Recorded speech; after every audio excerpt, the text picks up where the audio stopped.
Okay, I believe we're live. So welcome everyone to another town hall.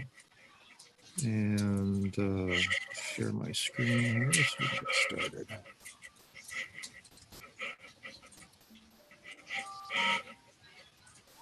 Okay. All right, as usual, we got the YouTube chat there in the lower right, so you guys can help me keep an eye on that. I guess we'll just dive into it here. So let's see, doesn't look like we have anyone to introduce today. So action items. I didn't get to this one yet because it takes a little bit more time. I'm going to be redirecting the chapter's email address so that it goes directly to our help desk since Rick is managing that now. I just, like I said, I haven't gotten to it yet because it requires changing a bunch of DNS things and setting up routing rules and stuff that I haven't had time to do, but I will. I did do the next one. I created an e-NABLE.org email address for Adam, so Adam can be reached at adam@enable.org if you guys want, or anything e-NABLE related. This next one, we had a sort of an action item collectively to coordinate a meeting for our sort of emerging leadership team. I went ahead and put your name on that, Adam, only because you were kind enough to start the scheduling poll and are doing your best to try to get that going. So I'm not putting it all on you. I need to have somebody's name on an action item, so I put yours. Yeah, and if I may really quick, Eric Bubar responded there and made a couple of good points that a couple of people on that team are, oh, sorry. Is that my echo or is that something else? I'm not hearing an echo. Oh, sorry. It's probably just my end. Sorry. I hear an echo. Maybe it's my echo. I'll plow through. He mentioned that the school year is starting, and so some people might be a little bit busy, but also that it looked like they weren't getting notifications. So maybe Ben, if you can, or Jeremy, if you can help me. I thought I had turned on notifications for. Well, that's I actually posted about that at some point. I actually posted about that in the space here suggestion, because you can't do this for them. They have to do this for themselves. So everybody in here needs to come in to this space. If they click here, there's a little bell icon here that says receive notifications for new content. Each individual needs to click that for themselves to get notified of content in this space. So somehow we need to can't set that as like a default. No, not that I'm aware of. Okay, gotcha. Yeah, I don't think so. Let me just look real quick.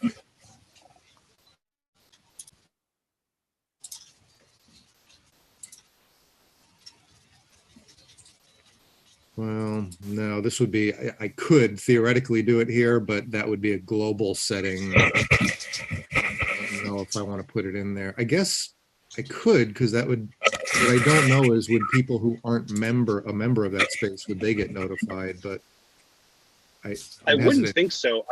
I have the visibility restricted to members, so I would assume that they wouldn't get a notification they can't see. Well, we can try it. So I'm going to put this into the global setting to say receive new content notifications. Well, and hold on. So the e-NABLE forum is everybody. I know we have had some complaints before about getting too many notifications, but the e-NABLE leadership team, that's a great idea. Well, the e-NABLE forum has always been the default, but again, each individual controls their own notifications. So if anybody doesn't want to get notifications for new content in the forum, they just turn it off for that. They just click the bell icon. So I think some training is what's needed, because all we have here is we have a default set. Everyone is welcome to set up notifications however they want. They can get notifications or not get notifications for any space. So as of now, we've got everyone receiving notifications for the main forum and now for the leadership team space, which I assume those will only be the members of that space we're going to have to see. So we'll give that a try. But we still have to try to get everyone in there and get them to fill out your scheduling poll and try to find a day and time. So we'll give it another week, see if that helps. Maybe post something else now that we supposedly have notifications on, Adam. Maybe post an update there. Yep, that's my plan. All right. I'm going to leave these for some time because I think these are actually being handled by different people now. Let's come back to that later. Okay, on we go. We've got our metrics here. The only thing that seemed unusual was 0 topics, and I think that's just because Ben has been tied up with other things. I think he's the one that's usually adding the topics to posts. So the last couple of weeks, we haven't seen any topics. That doesn't mean there isn't any posting happening. That we don't have Ben going in and adding the topic tags. So I think that's all that is. That is correct. I've got 60 posts to catch up on in terms of topics.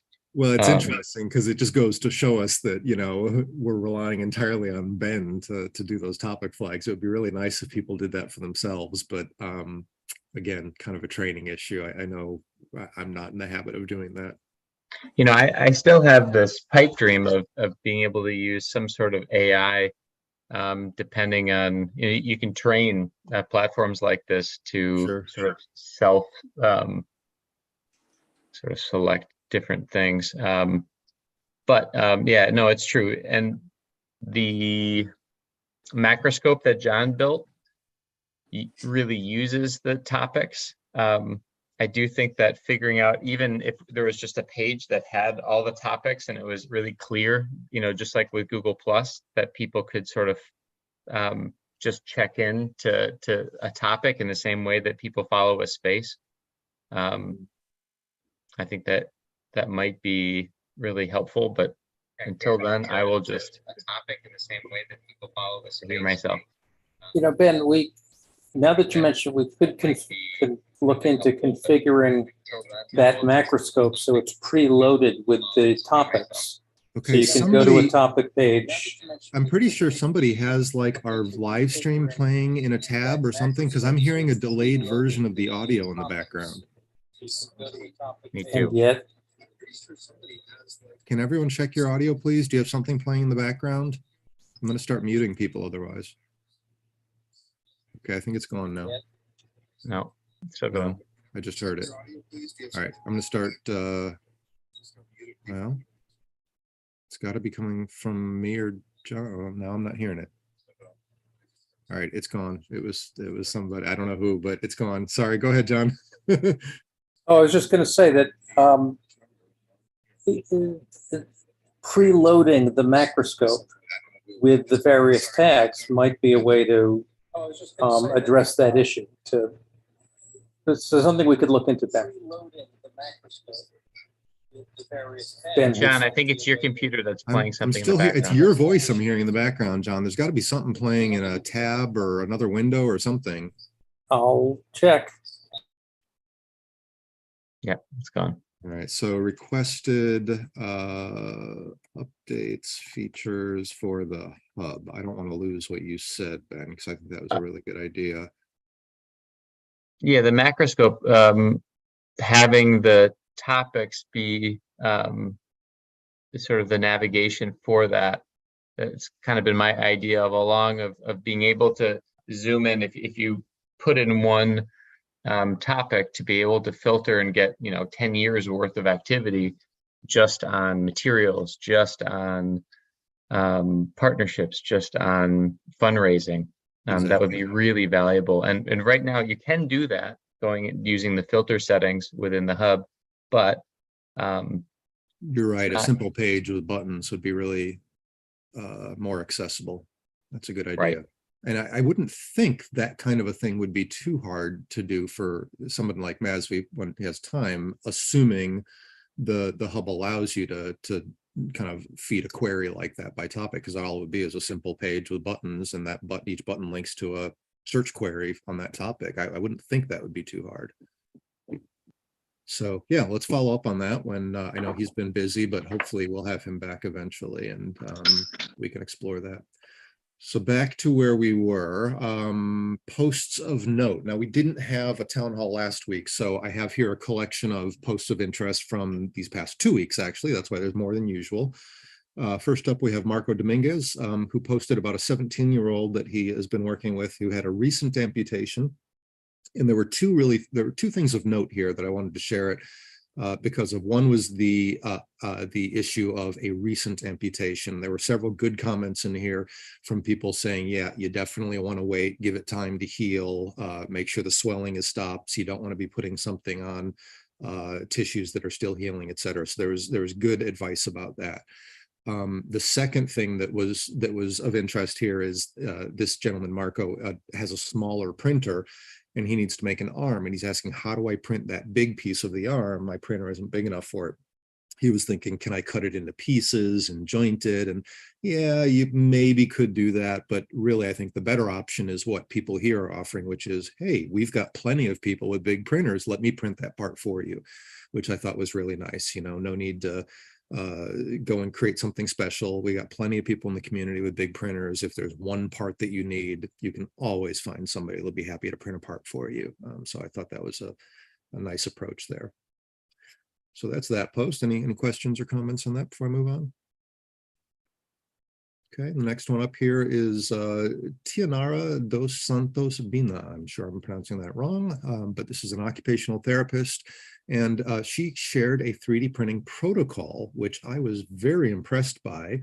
And it's a PDF, which we need to make sure that we this is one of those things that I want to make sure we capture and make more accessible. It's a really nice document that goes through, it's mainly focused on printing. So print quality, how to print things, but it's really well laid out. It gets into how to use OpenSCAD. It gets into how to scale things. It gets into a lot of the, anatomical concepts. I have not seen some of these diagrams, which I think are really good. And I would like to see maybe even used elsewhere. She gets into the parts, and then gets into different, layering concepts and infill. And it's very, very detailed. And there's a lot of good information about printing here. So really good resource that I wanted to call attention to. I'm hoping that we can make sure that that gets, placed where it will be used and not lost. So that one is. I actually reached out to her after she dropped that post, and she is an occupational therapist based in Brazil. I don't know if you mentioned that, Jeremy, sorry. I didn't know. But she has also worked on, sorry, what is it called? She developed a 3D printed face shield and has helped to found an organization that early in the early days of COVID was sending out face shields to medical providers. Yeah, nice. So really, really cool person who's finding a lot of different applications. I have invited her to join the healthcare roundtable, and I'm hoping that with her expertise here, because she clearly is an expert not only in the printing side but also in the rehab side. I'm hoping that we can use this as a groundwork, the protocol that she put together as a groundwork to start providing some more broad spectrum education resources to the community here about how to care for amputees beyond the delivery of the device. Excellent. I know, Adam, you're kind of focused on outreach on a bigger scale at an organizational level, but I love how you're doing this individual outreach along the way and getting people, into the fold of activities. It's wonderful. Oh, yeah. Okay, Well, next one is Eric. Oh, sorry, go ahead, Adam. I was just saying, and of course they're connected. The trick to, I think, successful outreach is going to have a bench of medical professionals who can interact both with the recipients and with their own caregivers who may not be confident about what we're doing. So, Eric, it's a really good two-pronged approach you're doing. Adam, you're looking at the next name on my list here. Eric shared an article that he suggests should be required reading. I don't remember if I shared this before, but this is a link that talks about the bionic hand arms race and how the prosthetics industry is too focused on high-tech limbs that are complicated, costly, and often impractical, which certainly sounds like a suggestion that we might be focusing in the right direction. I have to admit, I have not had time to read the whole thing myself, but I plan to, and I encourage others. It's very good. Is it? Okay. All right, so that link is in there, and I'm part of the reason I'm calling some of these to attention is for you, Ben. I think you're in the best position to help me make sure that some of these resources, like that article from Eric and the printing guide from Tainara, maybe we can get those in the next newsletter or something, or maybe you have some other idea of how we could get those into the hands of others. Next one is Adam Phillips, a 7 through 12 math and STEM teacher seeking assistance getting started. Kind of a common post that I see. You know, it's getting to be fairly familiar to see an educator that says, "Hey, looking to get this going. Want to get some help getting started."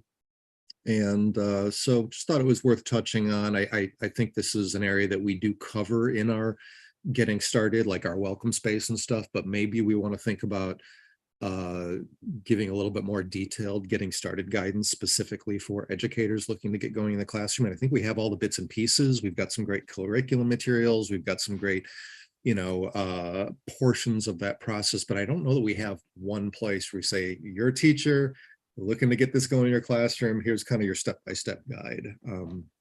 I wonder if that, I was actually thinking on that too earlier this week, Jeremy, and I wonder if that's an area where Tanya, I believe Tanya on the leadership team. Yeah, I believe that she's an educator. Yes.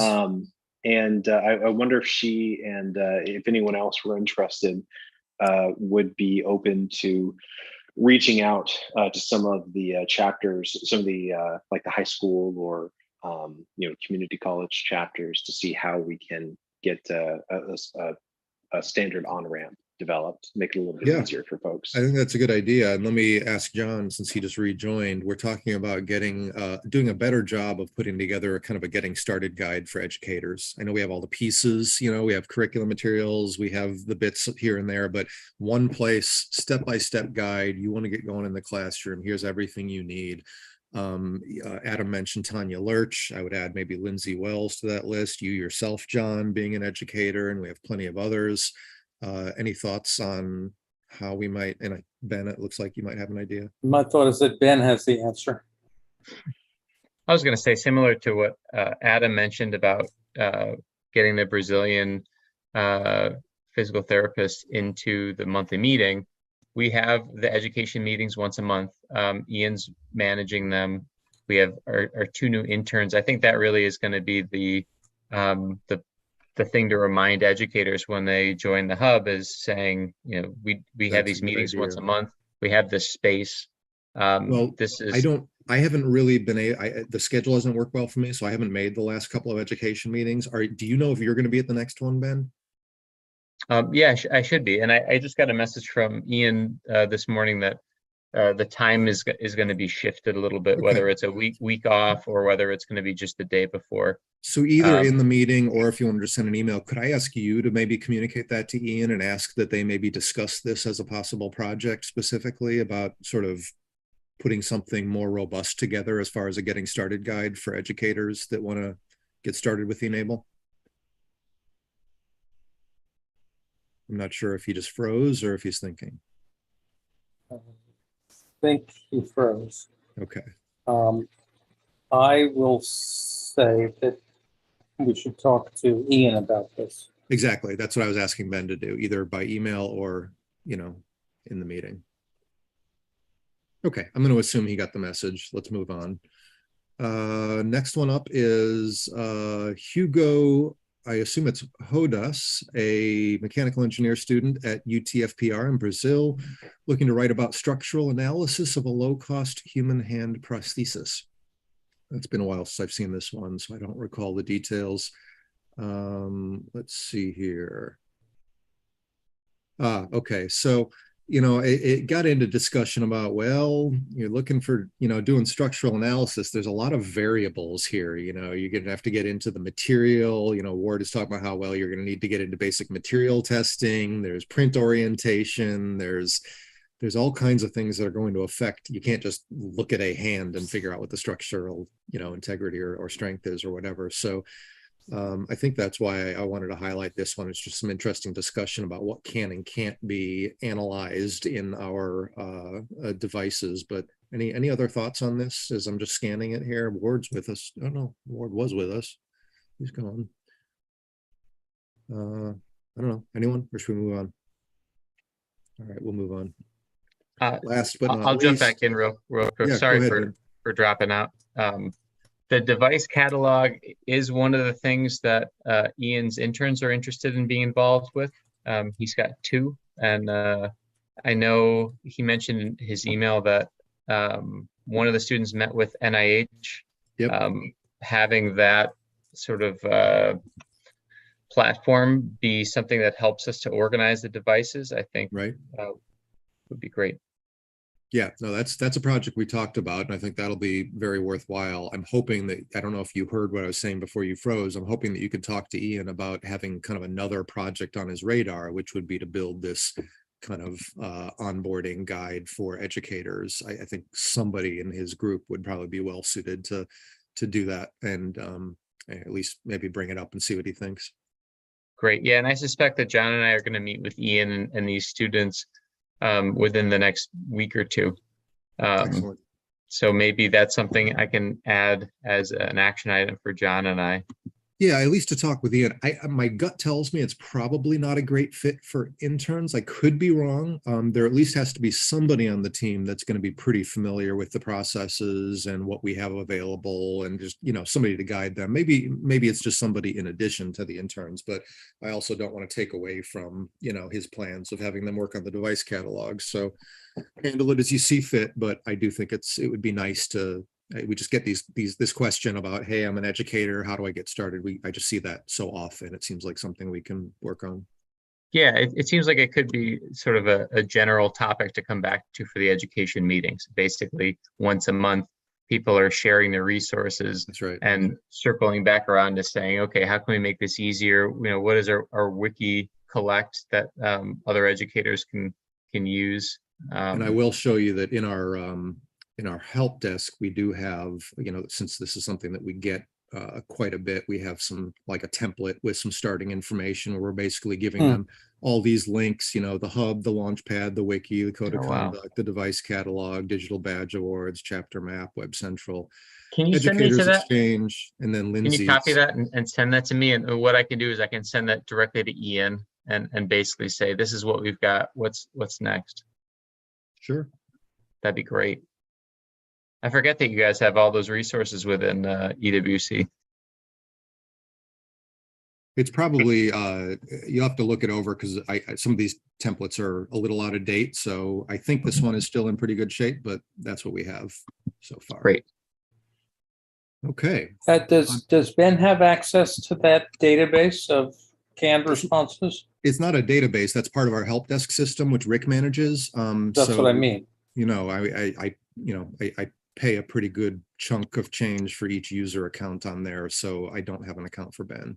Well, that's fine, but maybe, but knowing that it's there is helpful, and even having a snapshot of the content might be useful. Yeah, I mean, for what it's worth, we've got, I'll just show you real quick. We have, so into my e-NABLE templates, we've got all these common sort of questions here: above elbow amputee seeking device, classroom, new EWC case, disclaimers, not a medical professional. So all these kind of common things, which I could copy all these and share them with you. But then we also have, there is a knowledge base, which I don't use a whole lot, but I do have a knowledge base platform set up in here, and I do have an e-NABLE section in here. And let's see, currently I think the only, well, I've got which material should be used for e-NABLE devices, and then maybe it's not under e-NABLE. There's one about which 3D printer here, which 3D printer should I get for making e-NABLE devices? So there are these knowledge base articles for common topics. I'd be happy to look at expanding this if it would be of use. I haven't done a whole lot with it. Except for using, what I do is I basically just link to these knowledge base articles in our email responses when people ask us these questions. Like, this is a question I get asked so many times that I just wrote up an article about it, and then I just link to this. So Ben, if you want to follow up, I don't know if there's something we could be doing more with this knowledge base, you know, adding in more topics here. Maybe that would be a way of sharing them where they don't get buried. I don't know, but if I can be of help. Yeah, it'd be wonderful to get some of those articles and templates in sort of a public-facing wiki or something like that. So it would be easier for, you know, people to stumble on some of the answers they're looking for without the email exchange. Yeah, okay. Let me think about that, because there is I don't even remember how it works, but there is a public facing version that would be I don't know. Yeah, so here's, oops. That's what it looks like on the public side. Oh, that's So great. yeah, public here. So knowledge base e-NABLE general. So this right here, what you're seeing here, is public. I don't usually share this. And right now, under the e-NABLE topic, there is only one article in here, which material should be used, where we talk about PET-G being the recommended material and why. But we could easily add more articles in here. And this is a public facing page. I'm just not using it, except internally. So something to think about. Great. On we go. Last one here is that I did share a recording of my recent interview with Rick, our very own Rick Williams. So if you didn't happen to see that post in the hub, be sure to check it out. It's about a 45-minute interview. Had a lot of fun talking about many things, including his shitar that you see there in the picture, and lots of other wonderful innovations that Rick has been messing around with. It was a good discussion. Watched some fun video clips of the work he's been doing. So if you want to learn more about how MIDI might be incorporated into assistive devices, and how people with limb differences can get into or back into music, it's worth checking out. Thanks for doing that with me, Rick. All right, of our recurring meetings, the next one coming up is our bionic design team meeting today. That's still right, isn't it, guys? Okay, so we'll have the bionic meeting coming up an hour after this one. And then I assume we don't have a schedule for September yet, right? It's shifting a little bit just to keep up with the schedules of the different group leaders. Not a problem. We do have Alberto Nevada, who's going to present today from 1 to 2. I'll be hosting that. Vivek is out of town. Okay. So I can share the link to that in the chat. Great. And then I guess after that, the next meeting will be the e-NABLE education meeting. The date will change, but that'll be led by Ian, and likely the host or the guest presentation will be one of the new interns who again recently met with NIH and has some vision for what's next. All right, so keep an eye on the hub. In the main forum, upper right corner, there's a list of upcoming events. You'll see them there. Real quick question is, as long as we're talking about these monthly meetings, Adam, what was the game plan for the healthcare group? I remember we talked about it in emails. Is that starting this month or is that next month? I've got to get in touch with, I've tried reaching out through the previously established space, but so far it's just, and oh my gosh, I'm blanking on her name now. The occupational therapist in Brazil. No, sorry. But though Saif would be a good person to include, Tainara down in Brazil, who has signaled interest in participating. So really, Ben, I think this is a great idea, but I don't have a sense for who in our community is a healthcare provider. So if I could, if there's a way that I can get some insight into, which of our members have any kind of background or certifications that could be useful there, then I can reach out to them directly and see about pulling together a formalized group. I've got ideas about what the format of that could or should be, but I'd really like to open up discussion to other practitioners before locking. So who else do we know of, guys?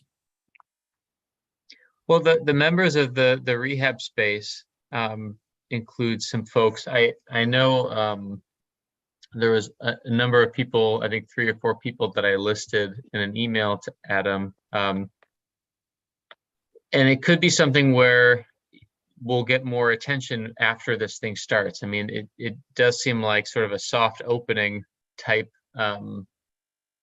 monthly meeting, getting one or two people that would be great to bring together, and instead of having a separate meeting or chatting through emails, just doing it sort of in a recorded session could be a way to just build some momentum. But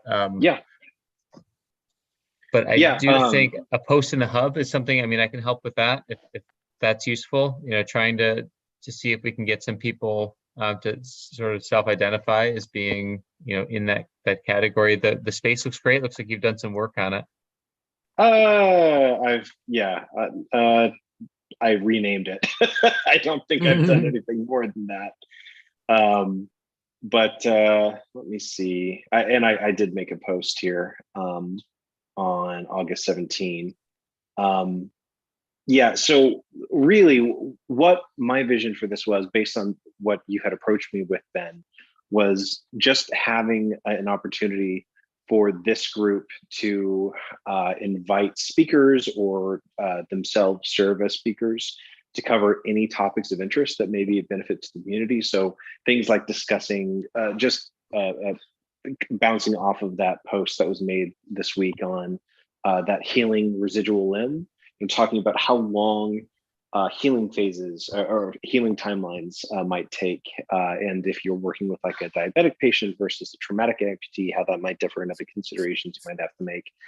Also looking into things like application of force, and when you get into kinesiology of movement, how the size and length of a residual limb can impact grip strength and all that. Little things that I think could be useful for people to have more of a clinician's eye on when designing things and working with recipients.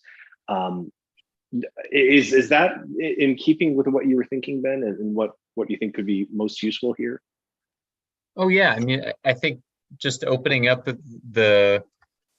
with any topic related to sort of the healthcare perspective as a place to start, and then seeing what people are working on and what their challenges are, and I think it'll definitely start to inform itself. Like the Bionics meeting, it's something where every time somebody comes in, they share what they know, and then the discussion afterwards is really what kind of informs the direction. Well, I think you had, and forgive me, my head has been more in the Afghanistan Initiative. And I haven't put as much thought here, but I believe you said something about hosting a meeting in mid to late September. Is that right? Am I remembering correctly? I'm looking at the calendar right now. We could do the 30th if you wanted to. 30th. If we wanted to keep it on a Friday. Let me see if I'm in town on the 30th. Hang on. Okay. The other thing is, it doesn't have to be on a Friday. It could be on a Monday. It could be, at a time that's late enough so it's not an issue for folks from California to join. Yeah. No, I think Friday is good. What is the 23rd available? The 23rd is the focus follow-up. So that's a standing meeting. This month it will be Kyle talking about his trip to Tanzania at 1 p.m. Gotcha. In that case, could I do 1 p.m. Central Time, so 2 p.m. Eastern Time on Friday the 30th? Would that work? Yeah, it should be fine. And again, what you said 2 p.m. Eastern? Yeah. Okay. I will. Okay. John's got his block hand up. my calendar now. John? What's up, John? I was going to say, Adam, that there are, of course, a number of prosthetists who have touched base with e-NABLE over the years. One in particular, Jeff Aaronstone, has been a collaborator and worthy opponent right from the very start. And he's remained, and I think become, one of the leading authorities on 3D printing and prosthetics. I think it would be useful for you to give him a ring, see if he'd be willing to give his perspective, and see if what you might learn from him. Jack Buchanan also was working with Jeff Aaronstone. But as you are becoming our liaison to medical professionals as well, touching base with him, seeing what he has to say would be a good idea. Eric Bubar gave a presentation to the Amputee Coalition this year, so he might have some connections and insights as well. Gotcha. And those are my thoughts. No, that's great. And John, can you just send me there just via maybe a direct mail in the hub or to my e-NABLE email to just, you know, fill me in on who those people are and how I can contact them. Adam@enable.org. That's right. All right, let's move on. We've got a bunch more to cover. We're going to run out of time today, but let's get to a few of these. Adam, you want to talk to us about the Afghanistan Initiative? Yeah, so lots, man, a lot has happened in the past week or so. So just as a quick level set, Afghanistan Initiative is something that I've been tooling around with for the past month, 6 weeks, somewhere in that range. I have Adam, I'm sorry, let me just interrupt you for one moment. I forgot to ask today who was going to be helping with notes. Let me just invite Ben, John, anyone. Feel free to just jump in. Don't wait for an invite. Feel free to help with notes. Okay. Please go ahead, Adam. Yeah, no problem. So I've got a contact who is a physician who is from Afghanistan, has a childhood friend, or maybe not childhood, but long-term friend, who's now the director of the only functional orthopedic hospital in the country right now. It's based in Kabul, and they have a very high need for assistance with supplying all kinds of devices, wheelchairs, orthotics, braces, everything top to bottom. But specifically, they have a really dense population of amputees given the nature of the conflict. And there's an opportunity for e-NABLE to get all of our would-be donors printing and getting hands delivered to people who actually need them, given our current mismatch, you know, the dearth of recipients that we have right now. So what I have been trying to figure out are, number one, the scope of the need and getting a better system in place, or any kind of system in place for tracking who the potential recipients are, what kinds of devices they're going to require, their laterality, measurements, all that stuff. As of this week, we have the director of the P&O, the Prosthetics and Orthotics Department at the hospital in Kabul, who is now on our little team. I had a little conference call via WhatsApp earlier this week, which is always kind of a challenge given the internet connectivity issues there are, and some language mismatches. Sometimes these conversations can be a little labor intensive. But long story short, our P&O lead over there is currently taking measurements and tracking these cases so that we are going to be building a list of potential recipients in the coming weeks. I think that item number two, that is maybe the primary concern, is logistics. And what I have right now is it looks like we have a contact through a nonprofit NGO called Humanity and Inclusion. They have worked with this hospital in Kabul in supplying smaller medical supplies, things like, you know, everything ranging from shoelaces to syringes and all manner of things. It looks like we would be able to ship devices to a central location, and then Humanity and Inclusion would be able to deliver those to the Afghan border. From that point, what we still need to figure out is how we get things from the Afghan border to the hospital. It's not an impossible task. It's just the next little black box that I have in my list. What was that NGO name again, Adam? Humanity and Inclusion. Thank you. Could also be Humanity International. So depending on, I don't know if it's a language thing, but every now and then, their graphic says Humanity Inclusion, but the Google search term brings up Humanity International. Okay. Dan, I'm So- wondering whether your connections in Afghanistan might help with those, last 200-mile connections within the country. Yes, yeah. So that's what we're hoping for. So I also had a call this week with Utkarsh, and I'm blanking on his last name, with the Helping Hands Project, also with another member of Helping Hands there in North Carolina. We talked about a number of more broader topics about trying to get a better sense for what e-NABLE's nonprofit partnerships currently are, and seeing how we can, this actually ties in to what we were talking about a little bit earlier about educational groups, but seeing if we can get a more streamlined model in place for school groups for joining on and making sure they have the resources they need to get started.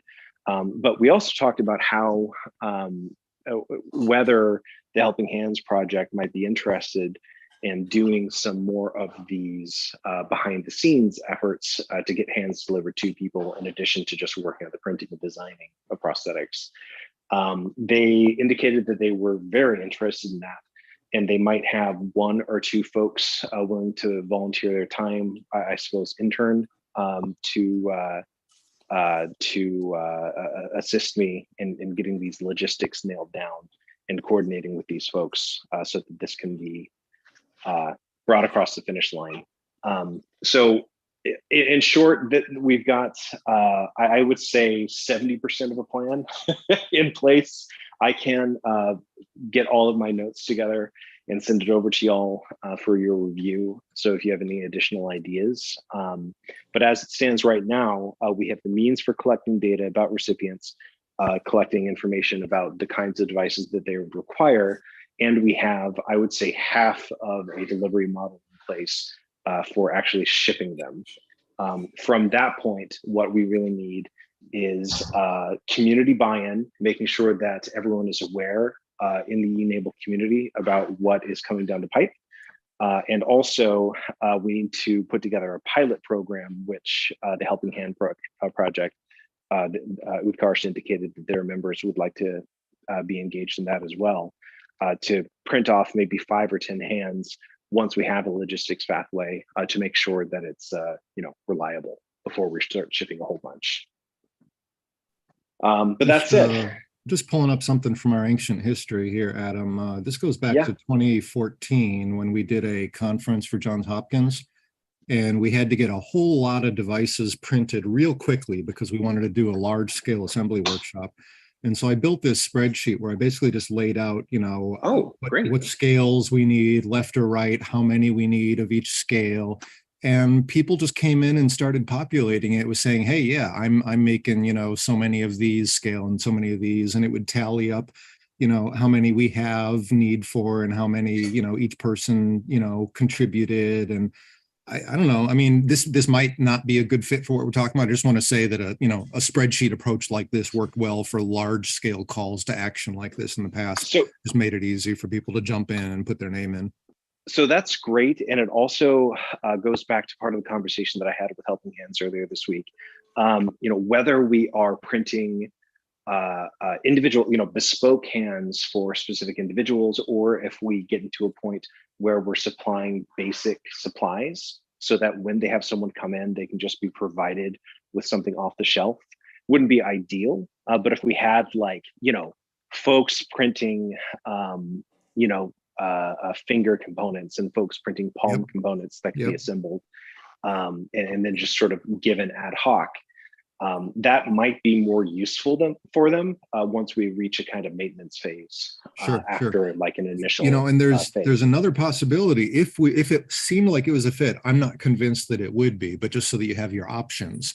We have e-NABLE Web Central, and we kind of know at this point that the platform if we were to move forward with it, would need work to make it easier to use. But Yeah. if we decided we wanted to use this platform, I just want to point out that we do have the ability to import cases in mass from a spreadsheet. So you can literally fill out a Google sheet with all the, it's one row per case, just fill in the name, the details and all that, and it'll import and it'll create a case for each person in the e-NABLE Web Central, and those cases could be assigned and managed through EWC. Again, I realize the platform leaves a lot to be desired. I just want you to know that is there if we decide to use that. Yeah. So right now I have sent a Google sheet. I've shared it with Dr. Sangin in Kabul, who has, I believe, shared it with Dr. I believe it's Puya, who's the P&O lead there. And I believe that within the next week or two, they will start filling that out. And it's really just high level details, patient name, getting an identification number attached to each case, laterality, age, and then basic measurements and photos. So I'm hoping that we can iron things out before we get too deep in the weeds. Okay. But what I really want to do, I guess before dropping this topic for today, I'd like to get some sense from y'all about whether it would be possible to get a pilot picked up if we can get this, say, rolling by October or November, whether we have the resources to print, a dozen hands or so. Oh yeah, I don't think printing has ever been really a challenge for us. If we put out a focused call to action and we say, hey, everyone, time to get your printers going. We need this many of this kind of devices, people will rally. I don't think we'll have any problem, even if it was a lot more than a dozen. Like I said, in that spreadsheet that I showed you, we ended up producing 235 device sets, unassembled, but full sets of parts in a matter of, I think that was less than a month. Awesome. Yeah, so that's wonderful. I think that once this is rolling, what it would probably look like would be shipping everything to, like, whether it's Rochester or if it's to this group in Thailand that Dr. Sangin has connections to, where Humanity International also has a base. Well, as you're thinking about this, Adam, you definitely are going to want to factor in a QA checkpoint. We don't want to have people printing parts and shipping them straight to the destination, because unfortunately a lot of parts, just don't pass quality standards and need to be. Which is why I think getting that protocol that Tainara down in Brazil has put together might be a really good idea to try to get this I think that'll help people to know what to do to get better quality. But regardless of what we do on the front end, I still think that you want to have people shipping their parts to somebody that's going to check them before sending them on to their final destination. I think a human QA checkpoint is really worth thinking about. Do we have members of the community who are like our designated QA folks? We don't, but it could be me, it could be Rick, who is evaluating devices already for the badging system. It could be quite a few people. Honestly, any one of our more experienced printers or volunteers. We've got quite a few people that could do that. Okay, awesome. There's also a high school that's been sort of collecting a repository, I think in Georgia. I can add that address. We need to get an update on what they're up to. I don't really know what the status is there, but yeah, we could find out what they're doing to check quality. Where in Georgia is that? Bob Rieger had set up. Let me pull up the address and the info. It was in one of our older newsletters. I just wonder if it's near Emerson or Georgia Tech, because they've got a huge prosthetics department. Here, it's in the template I just sent you. And, Dr. Brent Holler's Sequoia High School in Canton, Georgia. That's it. So my mentor, Dr. Colleen Coulter, she's sort of the leading pediatric amputee specialist in the physical therapy world. She's based in Alpharetta there. Anyway, that's interesting. I missed your chat here. I wonder if a printer would be valuable to also send along. What was that in relation to, Ben? Send along where? So sending all these devices, in case they need to reprint some parts. Yeah. Yeah, I think we found from projects in the past that it makes a big difference to be able to set somebody up with the tools that they need to sort of continue, rather than sending a big flood of devices and then. And once they have a printer, there's more we can do from here to help. Like, even if it's a matter of us helping, oh, you need this part in this scale, we could even pre-slice it for them and send them the file. You know, we can make it really easy for them as long as they have the tool to print there. That's so good idea. I thought I had, so I apologize. I thought I had brought this up at the last town hall, but it may have slipped my mind. But so phase 2 or 3, after we've done a pilot and made sure that we've got the route in place, once we have started sending hands to meet the immediate need, my thought, and this was actually something that Dr. Sanguine said, was that they would love to have a printer on site. They just don't have any way of acquiring one. Yeah, that would be amazing if we could provide that. Yeah, and it could be also something where we start thinking about, you had mentioned Thailand, but regionally, the closest chapters to Afghanistan would probably be Syria, Pakistan. Pakistan has, not only do they do sort of e-NABLE projects, but they also are kind of like the main distributor for the country, 3D Grit. So they deal with, printers and material filaments and that kind of stuff. So it might be worth, in the small team that you have, trying to figure out what is, sort of the closest country that already has some trade relations with Afghanistan. They're gonna have some insights, and people and materials are crossing back and forth with Iran and Pakistan regularly. So that, for good and not. So I do feel like maybe 3D Grit would be really valuable to bring in here. And again, they partner with hospitals. Let me add in the chat the chapter spotlight for 3D Grit. It gives some information. And Ben, I might want to just connect with you one-on-one. I'm just a simple country boy here in Kansas City. I think that would be a good idea, actually, because Ben, you seem to have more sort of contact and experience with that region than any of us. Yeah, I'd be happy to. I do think in terms of the logistics, I mean, I haven't been there for a long time, and no, yeah, there's a lot to learn. Yeah. Zainab is going to know a lot. I had connected you to her. She's through Skatistan. She's in Turkey. They're sending equipment, skateboard equipment and that kind of stuff. But yeah, the people that are going to know the best are going to be people like 3D Grit that are in a neighboring country that are dealing with sort of commercial orders and that kind of stuff on a national level. And thank you also for connecting me with Zainab. I know that they were checking into their contacts, but I should follow up because I haven't heard anything in a couple of weeks now. All right. Is it okay if we move on, guys? Or is of course, I'm sorry. Yeah. No, it's okay. We only have a few more minutes. I'm going to skip the next topic about our emerging potential leaders because I think we covered that already. We've got the notifications turned on. Adam is going to reach out again to post something to try to get their attention, and we'll regroup on that next time. So with our time remaining, I just wanted to hop in and look at tickets to make sure there's nothing in there that's time sensitive that we need to deal with. So let me come back here to the right view. We'll look at what we have in e-NABLE tickets. Let me change to my status view here. Okay. Let's see. I think this one is dealt with. So we were communicating with the Harris County Public Library, and that one got handed off to John. She responded to you. Did you get this, John? She had a better idea of availability. She gave you some dates and times, which are now all past. I'm just not keeping up these days. So you no. Want me to forward another copy?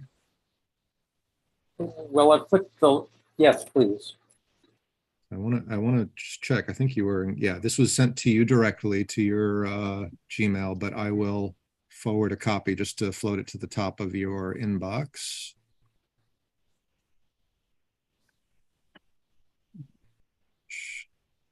There it is. Okay. There you go. And I'm going to immediately forward it to Ben, who's back in Rochester and Okay. acts as my conscience and memory sometimes.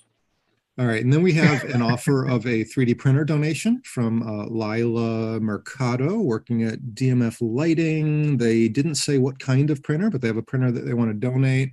So I invited her to post that in our Wishbone program. I linked to the form. I'm guessing that hasn't happened. And if it hasn't, Ben, could you maybe follow up on this? Yeah, and I did the email that you sent. So this, yeah, there were two different ones. So let me forward this one to you because this is the Okay. last one that I had in contact with the end user. So there's this is what I sent last to Lila. I'm just going to forward that to you and let you follow up if you don't mind.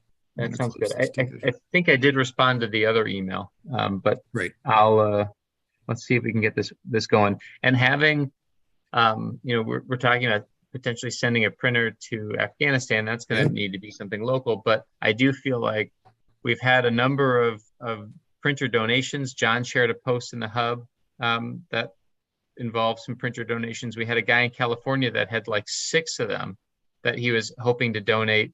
And it's been tough. I mean, we haven't really had much success with that. We had some printers that were in the Wishbone project that people did eventually request, but I was expecting they were going to transition through within a week, short order. People would raise their hand, but yeah, I mean, I think it's hasn't been the case. probably a visibility issue. I mean, that's probably tied in with the other challenges that we've known about for a long time. With the hub has a lot of complexity. It can be a little hard to find things, and I think that leads to people not maybe using it as much as they could. These are all tied in with one another. The program is good. We have to figure out how to make it more front and center. And that might be a matter of, that might lead us back to that project with Deloitte of just kind of figuring out how do we kind of clean up our online act and provide a better journey for our users. So it's a bigger discussion. But with regard to shipping hands and printers to Afghanistan, do we now think that it would be cost effective to bulk ship to a location in Afghanistan, or have you not priced that yet, Adam? Because in the past, that's been actually a real barrier. That I haven't priced yet, no. So look into it. I mean, we in the context of a well-organized program, it might make sense to pay top dollar and ship a large quantity. But that's been a challenge in the past. So I don't think it's going to be a top dollar that's going to get things there.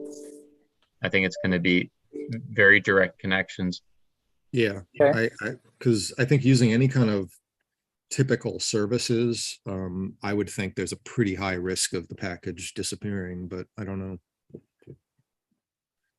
Okay, Yeah, on we go. There's a few tickets that haven't been opened, and I'm just looking at the subject lines. I can tell that several of these are going to be template responses, so we don't even need to look at those. Let's look at this one here.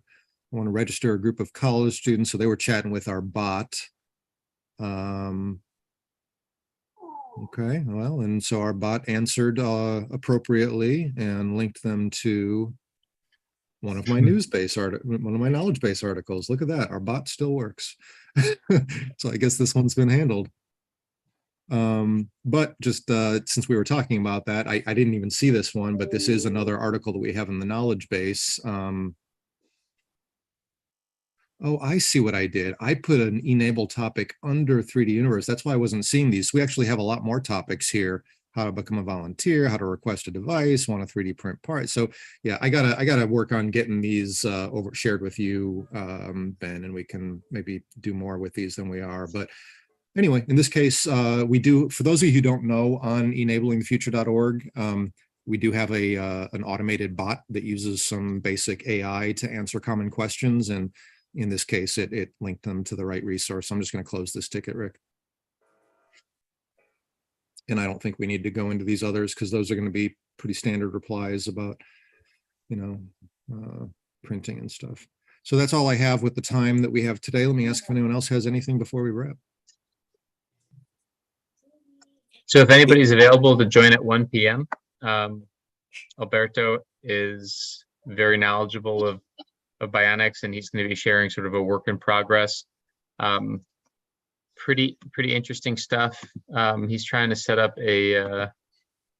I think he called it a platform to sort of be able to figure out what kind of bionics apply for different cases.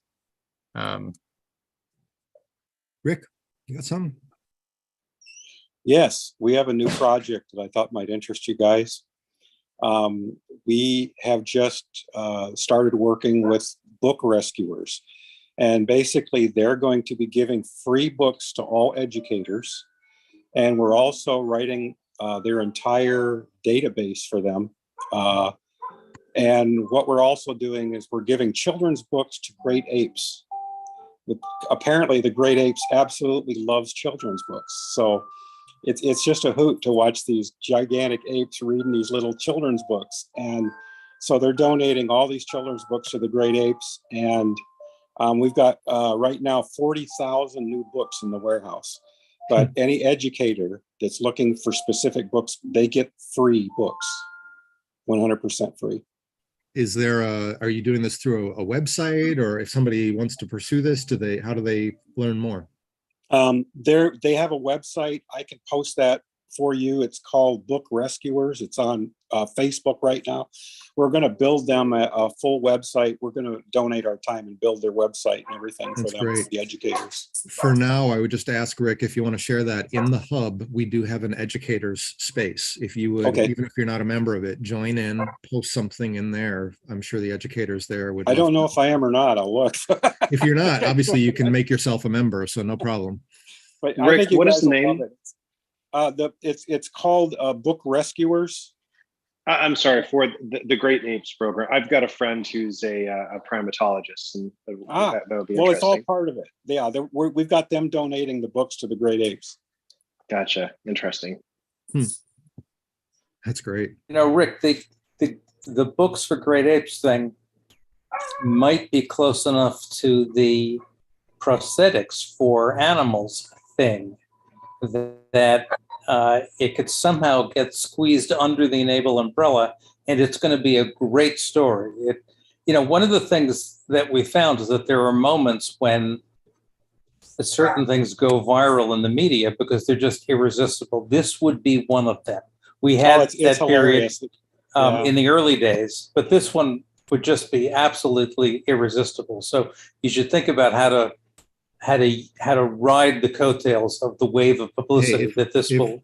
If we're all about us, providing assistive, gear to underserved communities, I would say giving these books to these great apes qualifies. They are definitely underserved, and you are definitely assisting them. just watching them go through these absolutely John Run books is so funny. I mean, we got videos. If you guys want, I'll get some of the videos. I'd love to see a video clip. Absolutely. Yes.